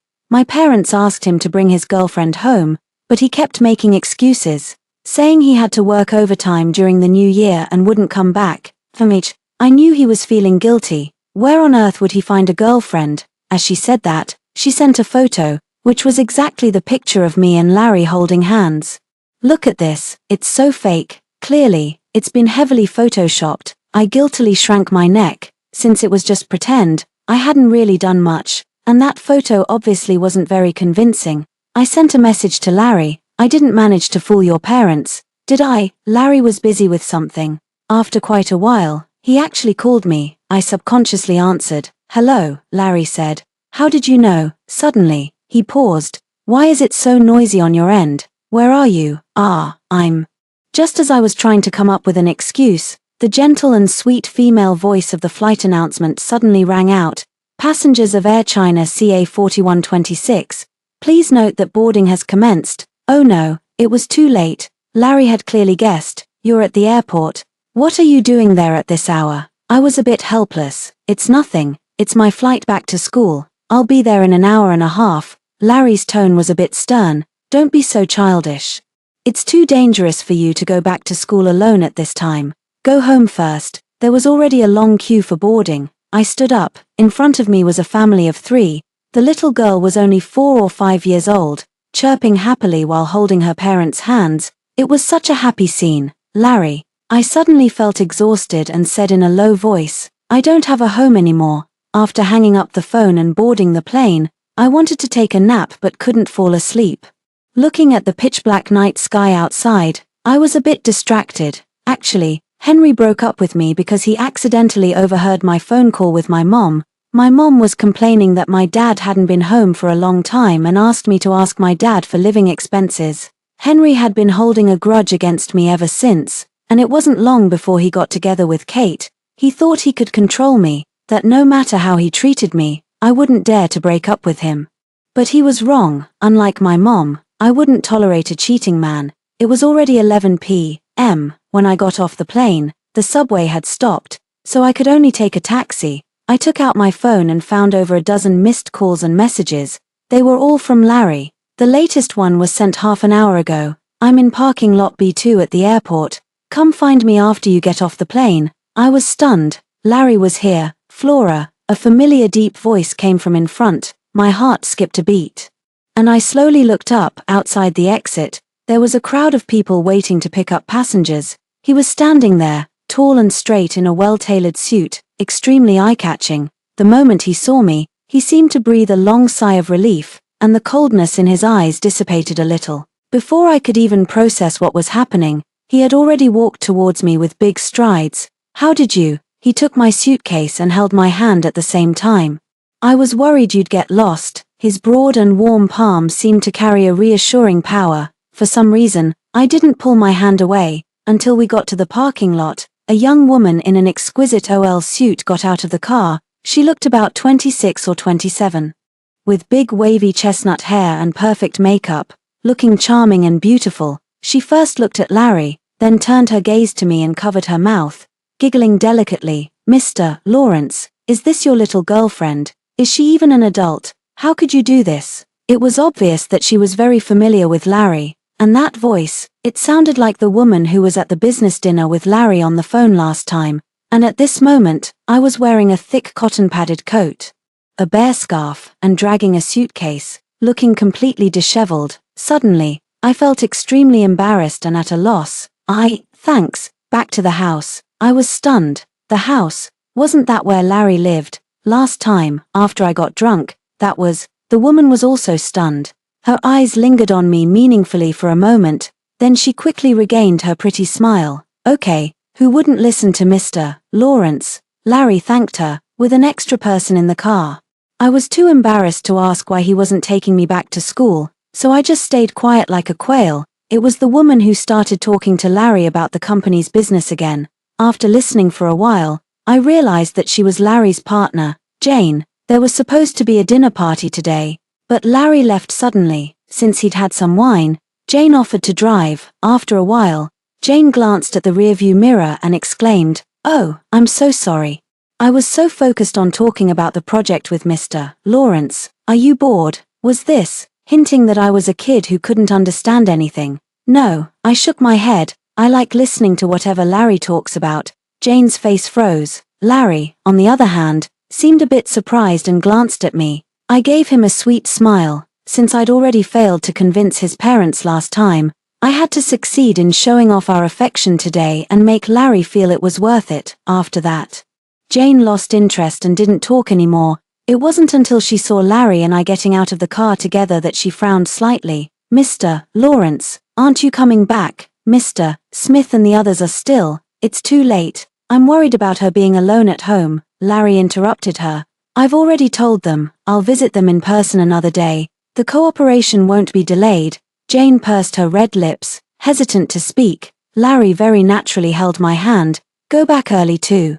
Don't delay the new year." Sitting in the spacious living room, I was still in a daze. Larry poured a glass of water. "You've been tired all day, rest for a while." I wasn't sleepy, holding the glass of water. I was a bit nervous. "Larry, did I disrupt your important business today?" He didn't go home for the new year. He was probably busy with this project.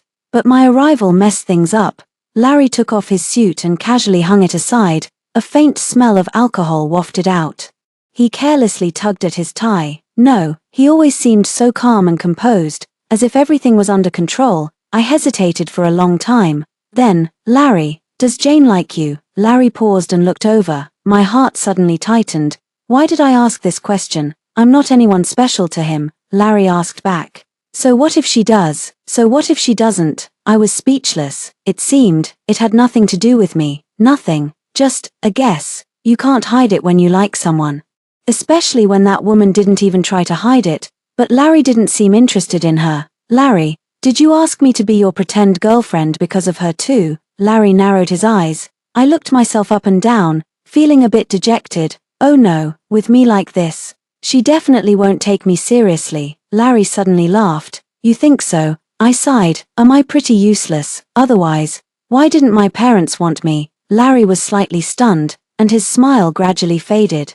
After a long while, he said, "No, you're very nice." My heart skipped a beat, and I subconsciously looked up, only to find Larry looking at me seriously. I panicked and looked away. The room was too quiet, and an inexplicably ambiguous atmosphere seemed to be growing. I became even more restless. There was no way. Everything here would remind me of the memories I deliberately tried to forget. Fortunately, Larry didn't let me stay awkward for long. He turned and went to the kitchen. "I don't cook often. There are only dumplings. You'll have to make do." Was he going to cook for me? I jumped up and immediately rushed over. "You've already done so much for me today. Let me do it." Just then, Larry's phone rang. He looked at me. "It's a video call from Catherine." I quickly pushed him out. Motioning for him to not mention that I was here, Larry went to the living room to answer the call. I could tell his attitude was as laid back as ever. "What's up?" Catherine's voice came through intermittently. It seemed they were talking about family matters. I stared at the boiling water in the pot, my mood complicated. How come it felt like I was really Larry's secret lover? Larry's video call didn't last long. I scooped out the dumplings. Suddenly, A loud noise came from outside the window, scaring me. I looked up and saw gorgeous fireworks lighting up outside the window. Oh, I almost forgot, it was New Year's Eve today. With the ringing of the New Year's bell, the sky was filled with extremely brilliant fireworks, reaching a peak of splendor. Flora, Larry suddenly called out. I turned around. He was leaning against the kitchen island, his long legs looking out of place, and a faint smile on his thin lips. Happy New Year. I never thought that it would be Larry spending this New Year's Eve with me. There was laughter on the TV, the fireworks outside were dazzling, and the dumplings on the table were still steaming. I was in a daze for a moment. It was as if I had a home again. I woke up early the next morning to find that Larry had already left. He left a note. I'm on a business trip. I'll probably be gone for a week. Stay here comfortably. I've also ordered food for you. Remember to eat. He was really busy. I sent him a thank you on iMessage. He didn't reply. He was probably on the plane, from what Jane said last night. His sudden cancellation this time would cause a lot of extra trouble to make up for. Staying alone in Larry's large flat felt really strange. I thought about it, tidied up the room, and then dragged my suitcase back to school, unexpectedly. As soon as I got to the dormitory, I received some explosive news from Catherine. Damn it, I think my brother really has a woman. My heart skipped a beat. What makes you say that? Catherine was extremely excited. He didn't come home yesterday. I specifically called him on video to ask for lucky money. Guess what? There were 2 water glasses on the coffee table in his living room, and I think I also saw the shadow of a woman on the kitchen floor in the corner of the video. As she said that, she also sent a screenshot of the video. Larry probably didn't notice that half of my shoe was in the picture. It was the pair of Larry's slippers I was wearing. My heart skipped a beat. This doesn't seem to prove anything, right? Maybe it was a friend. He actually let this woman wear his slippers. I almost got skinned alive when I wore his slippers once. Who on earth is this woman? How did she manage to tame my brother? Catherine was itching with curiosity. I really want to go over there right now and find out. I blurted out. He's on a business trip. You won't be able to see him even if you go.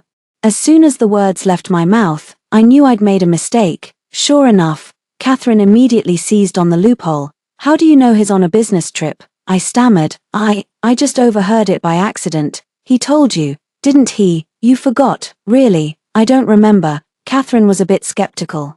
But soon let it go. Forget it. When he gets back, I'll definitely ask him properly. After hanging up the phone, I lay on the bed, staring at Larry's profile picture in a daze.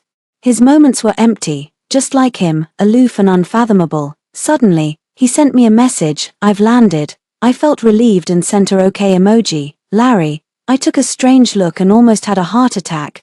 There were words on the okay emoji that was automatically sent. Okay, baby. My face turned bright red, and I frantically long pressed to delete it. I was despairing inside. Larry's typing status showed for a while, but in the end, he sent a simple, yeah. I stared at this character, racking my brains. I felt like his message was a bit ambiguous, but then I thought I might be overthinking it. He probably wouldn't misunderstand, right? Maybe he just thought it was a random emoji sent by a kid. I tossed and turned, but I was too embarrassed to ask, so I could only pretend nothing had happened. A week later, Larry returned to UFU. When he found I wasn't there, I had to tell him the truth that I'd gone back to school. Larry didn't say much, but after that, instead of our contact fading away, we talked more often than before. Sometimes it was when he was going to a meeting, sometimes it was during a dinner, and he'd also remind me to go to bed early when I was staying up late at night. I got a part-time job as a mascot in the city square. It killed time and I could earn some living expenses. This went on until the new semester started. On the first day, I heard some gossip. Henry and Kate had broken up. Kate went straight to block Henry at his dormitory building, crying and calling him a scumbag. It was a really ugly scene. When Catherine heard about it, she was thrilled. Are there any pictures? Let me have a look and laugh. I spread my hands. How would I have such dirty stuff on my phone? Having dated such a man was like a black mark on my record. Catherine curled her lips. True, it's been so boring lately. I've been prying into my brother's business for ages. But I still haven't found out who that woman is. He's hiding it so well, as if he's deliberately keeping it from me. Suddenly, I remembered that the 1-month agreement between Larry and me had expired, But Larry had been really busy since the new year, and since he hadn't mentioned it, I didn't feel right bringing it up. How could I even start that conversation? Fortunately, Catherine didn't dwell on it and asked excitedly, "By the way, Flora, your birthday is coming up. What do you want for your birthday present? Can I come and celebrate your birthday?" I was happy at first, but then I hesitated. But wouldn't that be too much trouble? She'd flown all the way here during New Year's Day, and it hadn't been long. I really felt bad about making her come again. Catherine was a bit disappointed, but we didn't even see each other during Christmas. Our families lived on the east and west sides of the city respectively. She'd wanted to visit me during the winter vacation, but I'd refused with the excuse that my parents had been arguing a lot lately. She understood and didn't ask me out again. Just as I was hesitating, she made the decision, "It's okay. I can also take this opportunity to secretly investigate my brother's situation. My parents will reimburse my plane ticket. They said that as long as I can get a clear photo of my brother's girlfriend, there'll be a huge reward." I had mixed feelings. On one hand, I wanted to exchange my selfie for some money, and on the other hand, I felt it was no different from printing counterfeit money. How could I deceive people like this? I dismissed those chaotic thoughts, counted my little savings, and planned to use the money from my part-time job to buy a present for Catherine. I made time to go to the mall and also wanted to pick something for Larry as a thank you for taking me in on New Year's Eve, but I never expected to run into Larry there. He was standing in front of the counter, with Jane beside him. The two of them, a handsome man and a beautiful woman, were very eye-catching. Even the saleswoman was looking at them with a big smile. "Sir, are you choosing a present for your girlfriend?" Larry pointed. "Show me that bracelet." He didn't deny it. He actually didn't deny it. My heart suddenly felt empty, like a bucket of cold water had been poured over my head, and I felt chilled all over. Suddenly, Larry seemed to sense something and looked back. I quickly turned around and hid. It was strange. I hadn't done anything wrong, but I felt so guilty at this moment. I fled in a panic, but at the corner, I bumped into someone. I'm sorry." As I apologized, someone grabbed my arm. "Flora." I looked up and was shocked to see that the person I'd bumped into was Henry. Not wanting to get entangled with them, I turned to leave, but Henry seemed to be intrigued. "I just saw you picking something out. You probably can't afford the brands here. Can you?" I frowned. "None of your business." Henry actually followed me and said with a smile, "Haven't seen you for a while. You seem even more beautiful. It's fate that we met. Just tell me what you want. As long as you're willing to come back to me, I'll buy it for you." "Is this guy crazy?" I said expressionlessly. "I'm not interested in getting back together. I'm sorry about what happened before." But I was just confused for a moment. Who knew that Kate was such a drama queen? Henry was clearly still resentful and reached out to touch my waist. "She's not as good as you. You're more sensible." Slap. I slapped him directly. "Henry, show some respect. I have nothing to do with you anymore. If you keep this up, don't blame me for being rude." After I lost my temper a few times, he lost patience and then turned to Kate. Henry's face changed. He touched his face and sneered in anger. "Playing the innocent. You can do it with others, but not with me." I felt a lump in my throat. "What on earth are you talking about?" "What?" I hit the nail on the head. "And you're getting angry out of embarrassment." Gradually, people around started looking over and whispering, "Oh my, what's wrong with this young girl? She can do such shameless things. Just because she's young and pretty, she forgets who she is. People like this will get their comeuppance sooner or later. I really can't tell. She looks so well behaved, but she's so wild in private." I couldn't defend myself. It was almost impossible to clear my name in this situation. Henry gave a smug smile. "I don't mind, but you're still not satisfied. If the people at school find out, how are you going to stay there?" As he said that, he held on tighter. "I think you'd better come with me." Suddenly, a cold voice came. "Let her go." My heart skipped a beat, and I looked in the direction of the voice. Larry had arrived at some point, his expression cold, as if frost had settled on his brows. I'd never seen him with such an expression. Henry glanced at him and seemed to be intimidated by his aura. Who are you?" "My girlfriend and I are arguing." "It's none of your business." Larry's thin lips curved into a cold arc. "You say she's your girlfriend?" Jane tried to persuade. "Mr. Lawrence, don't stoop to his level. Let's talk it out." Larry suddenly strode forward. Henry seemed afraid and instinctively let go and took a step back. What do you want? I'm warning you."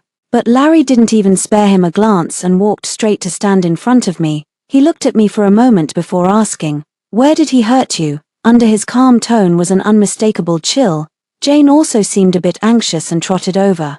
"Mr. Lawrence, there are too many people here." But Larry just waited for my answer. I gently shook my head. "Nowhere." Larry didn't move. Clearly, he didn't believe me. I didn't want to drag him into this and looked up at him pleadingly. "I want to go back to school." Larry finally relented. "I'll take you back." "How long has he been pestering you like this?" In the car on the way back, Larry spoke first. I sighed. "He hasn't before. It was just a coincidence that we ran into each other today." I don't know what got into him. Seeing that there was still some lingering coldness on his face, I added, "Don't worry, I didn't suffer any losses." Thinking about how I failed to buy the presents today, I felt a bit helpless. "Also, about this matter, please don't tell Catherine, okay?" With Catherine's hot temper, if she knew, she'd definitely go and settle the score with Henry. It's better to avoid unnecessary trouble. Suddenly, Larry stepped on the brakes and pulled over. I was a bit confused. "Larry," after staying quiet for a long time, Larry finally asked, "Flora, are you always so easy to bully?" I opened my mouth but didn't know what to say. Looking at his cold and sharp-side profile, an indescribable discomfort welled up deep in my heart. My chest felt blocked, stuffy, and damp. I took a deep breath, suppressing the inexplicable grievance, and asked casually, "Larry, is it okay to just leave Sister Jane there?" Larry frowned. "What?" I immediately shut my mouth and looked out of the window, but Larry seemed to suddenly realize something and narrowed his eyes slightly. "You saw, just now." My palms were sweating with nervousness. It was an easy question to answer, but for some reason, I couldn't utter a single word. After a long silence, Larry suddenly let out a light laugh. "Flora," he sounded like he was joking, yet also extremely certain, "are you jealous?" I forced myself to look back at him and racked my brains to come up with some nonsense. I just think that we previously agreed to pretend to be your girlfriend. If you have someone you like, it would be better to let me know." So as to avoid misunderstandings, Larry rested one hand on the steering wheel, his long fingers tapping gently, listening leisurely. "Yeah, anything else?" I couldn't come up with anything more. I moved my gaze away in embarrassment. I felt that all my little thoughts were laid bare under his gaze, with nowhere to hide. "Nothing." I held my breath. "Maybe I'm overthinking. You don't really need to tell me that much. First of all, she and I are just ordinary colleagues in a cooperative relationship." Larry interrupted me. "Secondly, that bracelet wasn't for her." I was a bit dazed. Larry paused. "Finally, I do have someone I like." My heart sank suddenly. Suddenly, my phone rang. It was Catherine calling. I actually felt a sense of relief. "It's Catherine calling. I'll get out of the car first. It's not far from school. I can walk back." Without waiting for Larry to say anything, I quickly pushed the car door open, got out, and answered the call at the same time. "Hello, Catherine." Catherine was indignant. "Flora, that scumbag is crazy, right? How dare he treat you like that?" "What, you still don't know? Someone took a video at the mall." "I recognized that jerk Henry harassing you at first glance." I frowned. "Send it to me." Catherine sent the link. I clicked on it. It seemed to be a video shot from the second floor, showing the part where Henry and I were arguing. It already had over 1,000 likes. The tags were mistress, being kept, female college student. Catherine was fuming. "I've already started arguing with them in the comment section. This person is clearly trying to attract traffic." I exited the video. "It's okay, I'm upright. I don't need to care about such slander." "How can that be?" "False rumors spread like wildfire." Catherine was very anxious. "What if people start believing it?" She racked her brains. "That Maybach Henry mentioned, if I'm not wrong, it's my brother's car, right?" I couldn't deny it. I could only nod. "Yes, that's fine." Catherine's mood instantly brightened. "I'll just ask my brother to help you clarify later." Before I could react, she hung up. I was a bit uneasy. "That's too much trouble, let's forget it," Catherine replied 10 minutes later. "Done." "What do you mean, done?" "My brother has already promised to help." "Larry, help?" "But he's already helped." "This, near the school gate." I gradually noticed people looking at me. No way, did the video spread that fast? I was a bit restless. Just as I was about to quicken my pace to go back, I suddenly heard a car honk behind me. I looked back. A familiar black Maybach was at a short, neither too close nor too far distance from me. I didn't know how long it had been following me. The car window rolled down, and Larry called out to me, "Flora." My ears tingled. He parked the car, opened the door, and got out. A low murmur of amazement came from the surrounding crowd.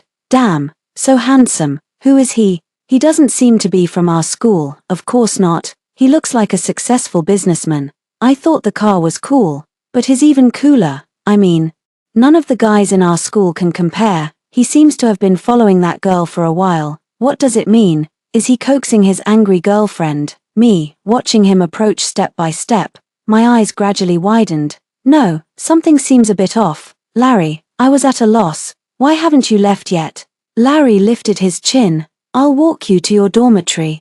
Then wouldn't I be the talk of the whole school? At the thought of that scene, I firmly refused. No, I know the way to the dormitory. I can walk by myself." Suddenly, a faint coolness touched my forehead. I was stunned. It was snowing. Larry suddenly raised his hand and put my hat on my head. The large hat immediately blocked most of my vision. Larry's gaze lingered on my lips for a second, then quickly moved away. "They're spreading rumors about you, right? If I chase after you, the rumors will naturally be dispelled." My heart skipped a beat. Does he even know what he's saying? Those people were spreading rumors that I had an unclear relationship with an old rich guy in a luxury car. Now that he showed up, the old guy part might disappear, but he's so handsome. Wouldn't it just turn into rumors that I have an unclear relationship with a handsome rich guy? Sure enough, as soon as I got back to the dormitory, my roommates surrounded me. "Flora, who was that guy just now? So handsome. Is he chasing you? Spill it. When did you two hook up?" I scratched my head. "He's the brother of a friend. My friend asked him to take care of me a bit. That's all there is to it." They didn't believe me. How could that be? The way he looked at you was far from innocent. My heart skipped a beat. But I didn't dare to think too much. If it weren't for Catherine, he and I probably would never have crossed paths. What's more, he said he already had someone he liked. Seeing that I wasn't interested in talking, they finally stopped asking. I thought this matter would pass, but unexpectedly, starting from the next day, a bouquet of flowers was delivered to our dormitory every morning. It was signed by Larry. I gradually got a bit annoyed, since he doesn't like me. Why is he doing this? My birthday was on the weekend. Catherine would be arriving soon. I finally summoned the courage to send Larry a message. "Larry, please don't send any more flowers. The classmates already know that those were just rumors, and if he kept sending them, they'd start saying that a rich and handsome guy was head over heels for me and pestering me." Larry only replied, "I got it." On Sunday, he finally didn't send any more flowers. I breathed a sigh of relief, but an indescribable sense of loss welled up. Forget it. He's already done more than enough. What more could I expect? Putting these thoughts aside, I changed my clothes, put on light makeup, and picked up Catherine to go to the pre-booked restaurant. I also ordered an extra bottle of red wine. I raised my glass to her. "Catherine, thank you for coming to celebrate my birthday with me." In this world, probably only she remembered that it was my birthday today. But Catherine took my wine away and asked hesitantly, "Flora, you don't seem very happy. What happened? I saw that the video has been taken down. It didn't cause you any trouble, did it?" The alcohol went to my head, and I felt a bit dizzy. I murmured in a low voice, "I feel like I've lost my love." No, I never had a relationship. At this moment, I finally dared to face my true feelings. I had already fallen in love with Larry long ago, but he doesn't like me. Catherine was a bit confused. "What, are you telling me that you, with such a beautiful face, are secretly in love? Which guy is so blind?" I couldn't say a word, just looking at her. Catherine quickly said, Okay, let's not talk about this.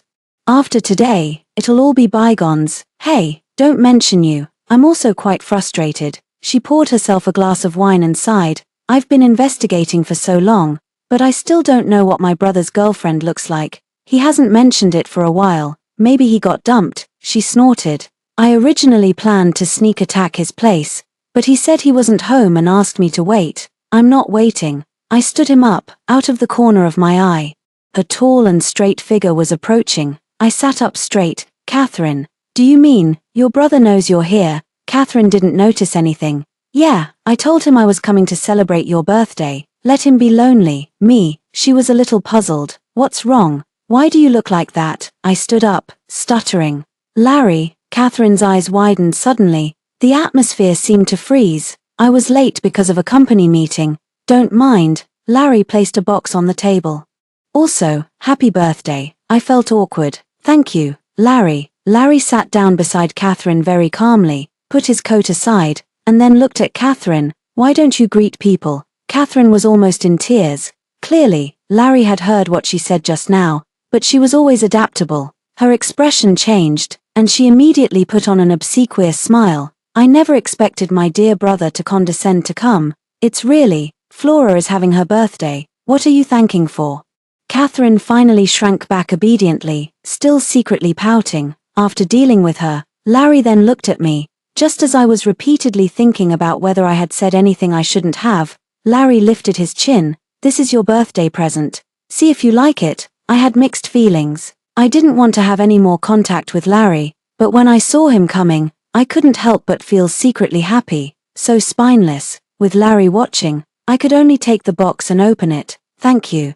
Larry, actually, I'm very grateful that you came. You didn't need to prepare a present. My voice trailed off. A diamond bracelet lay quietly in the velvet box, serene and dazzling. Catherine, sitting across from me and unable to see, was curious. Flora, what did my brother give you? I slowly looked up. Larry was leaning against the back of the chair. The moment our eyes met, the corners of his thin lips lifted slightly. Do you like it? I asked a friend to help pick it out for you. My breathing stopped for an instant. So that's how it was. So, when Larry went to the mall that day, he was specifically choosing a birthday present for me. Back then, when the saleswoman asked if he was choosing a gift for his girlfriend, he didn't deny it. Catherine craned her neck. What is it? So mysterious. Flora, if you don't like it, just say so. I'll ask my brother to exchange it. I subconsciously closed the box and lowered my eyes. I like it, thank you, Larry. After that, I was fidgety the whole time, not to mention how expensive the bracelet was. What did it mean that Larry had gone to pick it out on purpose? I made an excuse to go to the bathroom and secretly sent Larry a message. Larry, the bracelet is too precious. I can't accept it. Half a minute later, Larry replied. Didn't you say you liked it? If you didn't want to accept it, why didn't you say so just now? How could I say it with Catherine right there? If I explained even one more sentence, she would definitely sense that something was wrong. I thought of several more reasons, but Larry didn't reply again. I couldn't stay away from the table for too long, so I had to go out again. Unexpectedly, Larry was outside. I was startled. Larry, with one hand in his pocket, his back straight, he looked at me with deep eyes. Flora, can't you really tell? I was stunned. What? He seemed to sigh softly, speaking word by word. All this time, it's been you that I like, don't you know? People were coming and going in the restaurant, and the lights were bright. But at this moment, everything seemed like a silent movie on mute, and only he was in color. Every word was deeply engraved in my mind. There was no way to escape. My hands helplessly clutched the corner of my clothes, and I touched the hard square box. The bracelet he gave was still inside. My heart was pounding out of control. I guessed my face must be very red, as if it was burning. But, why me? Larry countered. Why can't it be you? I was a bit dazed. My phone vibrated. I looked down. It was Catherine. Flora, you've been gone for so long. Are you feeling unwell? I started speaking in a flustered manner.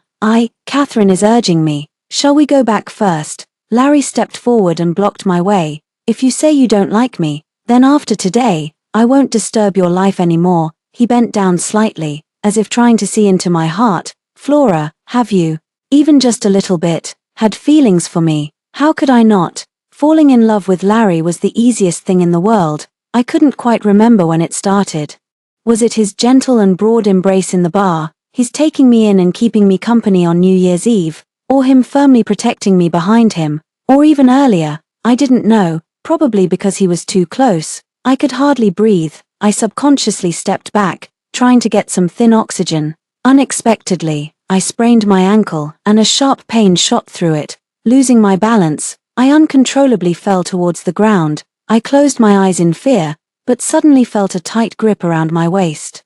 The next moment, I was pulled into a firm and warm embrace. Larry held my waist with one hand and the back of my neck with the other, his brows slightly furrowed. Why are you so careless? Did you sprain your ankle? Still in shock, I tightly grasped his shirt. I think so. Suddenly, a familiar exclamation came. Ah! My heart skipped a beat, and I immediately looked back. Catherine was shocked, her disbelieving eyes darting back and forth between me and Larry. When did you two become like this? I subconsciously broke free and was about to explain when Larry interrupted me. He held me by the waist, calm and composed. When were we not like this? I was like, was something wrong? I couldn't help asking. I don't think I've answered yet. Larry looked at me, thoughtful, and then nodded very tolerantly. Now you can answer. Obviously greatly shocked, Catherine's eyes became a bit dazed. She hesitated. Am I a bit of a third wheel now? Larry said. Yes. She straightened her neck. This is my best friend. Of course I have to supervise when someone is chasing her. Larry raised an eyebrow. Fine. Then he took out something from his pocket, a watch. The one he left in my bag before. The one just now was your birthday present. And this one, I wanted to give it to you earlier. But at that time, A string in my mind suddenly tensed. Wait a minute. I turned to Catherine and ordered, Catherine, please avoid for a while. Catherine was like, I put my hands together. Please, if I listen any further, it's not suitable for kids. I still want my reputation. Catherine pouted and left reluctantly. I breathed a sigh of relief. When I turned around, I met Larry's teasing eyes. I got angry and couldn't help hitting him. You did it on purpose. Larry was calm. Yes. But it's also true that I wanted to give you this watch before. I was speechless. Larry slightly lowered his eyes, and his long eyelashes cast a faint shadow. At that time, I thought that when I confessed to you, I should have a nice gift, but it was too rushed back then, and all I had was this watch. I opened my eyes wide in disbelief. Do you mean, you already? At that time, Larry took my hand and put the watch on my wrist gently, with a serious expression. But it all happened too fast. When you opened your eyes, you said nothing happened, clearly not intending to give me a chance. Click, he fastened the watch strap. I looked down. Looking at this watch seriously for the first time, a dark blue dial, with the moon and stars embracing each other, surrounded by twinkling bright lights. I bought this watch because it matches your name very well, Flora. Flora, it's like the surging tide in the night, a secret hidden for who knows how long, day after day, year after year. Surging powerfully. Finally, in a certain month and year, it came overwhelmingly, and love swallowed everything. Now, it can finally be on your wrist. Larry bent down, looking at me at eye level. Little friend Flora, would you like to come home with me? After I got together with Larry, the first thing we did was to apologize to Catherine. But Catherine didn't care at all and screeched, I'm going to ask my parents for the bonus. What's a photo of my brother's girlfriend? It's all thanks to me that my brother found his girlfriend. I was like, Larry directly handed her a bank card. Be quiet and go away, when she was about to leave. Catherine suddenly turned back and leaned close to my ear to whisper, my brother is already this old. Is he still okay? Don't let yourself be at a disadvantage, sister. Thanks, I guess. Finally, Catherine rolled her eyes at her brother. Lucky you, old guy. Then she left with the card. Larry raised an eyebrow. Think I'm old? I shook my head desperately. No, absolutely not. You're in the prime of your life. I regretted it right after I said it. Larry's eyes became dangerous. Need me to help you recall? I took off running. A burning old house is untouchable. During the summer vacation, my parents finally got the divorce agreement and separated completely. I went home with Larry. Larry's parents made a big, sumptuous dinner and kept holding my hand, smiling and chatting. We thought Larry would be a bachelor for life. Fortunately, Flora doesn't mind. I had been to Lawrence's house many times and already regarded it as half my home. Catherine dragged me to visit Larry's room. Look, this is all my brother's past achievements. There were all kinds of certificates and trophies, showing his excellence everywhere. After looking for a while, Catherine got angry. So amazing, huh? I sat on the chair, laughing. Hasn't he always been like this? What are you angry about? Catherine was stunned. How do you know? Have you been in here before? I thought about it and nodded. During the summer vacation of my first year in high school, I don't know if you remember, I came to find you, but you were stuck in the training class because of the heavy rain and couldn't come back. Catherine thought for a while and suddenly realized, I remember now, we had planned to go shopping in the afternoon that day. But the rain was too heavy to leave. I didn't get home until night. That day, my parents had another fight and smashed things at home. With nowhere to go, I carried my school bag and came to find Catherine. But it suddenly started pouring rain on the way. By the time I got to her house, I was soaked through, and she still hadn't come back. I was shivering outside the door. When I was about to leave, the door opened behind me. Larry looked at me quietly. "Come in." "So that day, my brother gave you his old school uniform to change into," Catherine murmured, looking completely incredulous. "No wonder when I asked him to borrow it later, he said he'd already thrown it away." I was a bit embarrassed, because I felt like I'd troubled him. I never told anyone. Suddenly, Catherine remembered something, jumped up, and pulled open the drawer behind me. I was a bit strange. "What are you looking for?" Catherine didn't say anything. After rummaging around, she finally took out a wallet. "Is this yours?" A light pink hair tie. The transparent glass beads strung on it had turned slightly yellow with time. I was stunned. Knock, knock. Larry came to the door and tapped on it with his knuckles. "Time to eat." I looked back. Larry saw the hair tie in my hand at a glance, and his eyebrows slightly lifted. Catherine was extremely proud.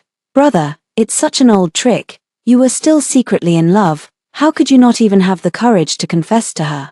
Larry waved at me. I held the hair tie in my palm. My heart was still pounding. I walked over and held his hand. He immediately held my hand tightly. "Thank you for being the light in my gloomy youth, and thank you for loving me." The end.